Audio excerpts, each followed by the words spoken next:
Welcome to success academy. ഇന്ന് June 27. ഇന്നത്തെ ദിവസത്തിന്റെ പ്രത്യേകതകളിലൂടെ 1964 ജൂൺ 27 ഒരു ഇന്ത്യൻ സ്പോർട്സ് അഡ്മിനിസ്ട്രേറ്ററും പാർലമെന്റേറിയനും വിരമിച്ച ട്രാക്ക് ആൻഡ് ഫീൽഡ് അത്ലറ്റുമായ PT ഉഷയുടെ ജനനം. കേരളത്തിലെ കോഴിക്കോട് ജില്ലയിലെ പേരാമ്പ്രയ്ക്കടുത്തുള്ള കുത്താളിയിലാണ് PT ഉഷ ജനിച്ചത്. 1979 മുതൽ ഉഷ ഇന്ത്യൻ അത്ലറ്റിക്സുമായി ബന്ധപ്പെട്ടിരിക്കുന്നു.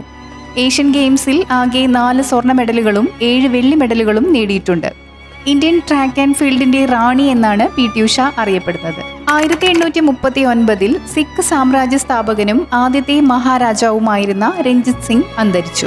1964 തീൻ മൂർത്തി ഭവൻ നെഹ്റു മ്യൂസിയമാക്കി. ഇന്ത്യയുടെ ആദ്യത്തെ പ്രധാനമന്ത്രി ജവഹർലാൽ നെഹ്റുവിന്റെ ഔദ്യോഗിക വസതി ആയിരുന്നതിനാലും ബ്രിട്ടീഷ് ഭരണകാലത്ത് കമാൻഡർ ഇൻ ചീഫിന്റെ ആസ്ഥാനമായിരുന്നതിനാലും ഇത് വളരെ പ്രധാനപ്പെട്ട ഒരു ചരിത്ര സ്മാരകമാണ്. 1967 ലോകത്തിലെ ആദ്യത്തെ ATM ലണ്ടനിലെ എൻഫീൽഡിൽ സ്ഥാപിച്ചു. ഇതേ വർഷം തന്നെ ഇന്ത്യയിൽ നിർമ്മിച്ച ആദ്യത്തെ യാത്രാ വിമാനമായ HS-748 ഇന്ത്യൻ എയർലൈൻസിന് കൈമാറി. 2002 ആണവായുധങ്ങൾ നശിപ്പിക്കാനുള്ള റഷ്യൻ പദ്ധതി G8 രാജ്യങ്ങൾ യോജിച്ചു. 2017 സൂക്ഷ്മ ചെറുകിട ഇടത്തരം സംരംഭത്വ ദിനമായി ആചരിക്കുന്നു. ഐക്യരാഷ്ട്രസഭയുടെ പൊതുസഭയാണ് ഈ ദിനം ആചരിക്കാൻ തീരുമാനിച്ചത്. 54 അംഗരാജ്യങ്ങൾ ഈ പ്രമേയത്തെ പിന്തുണച്ചു.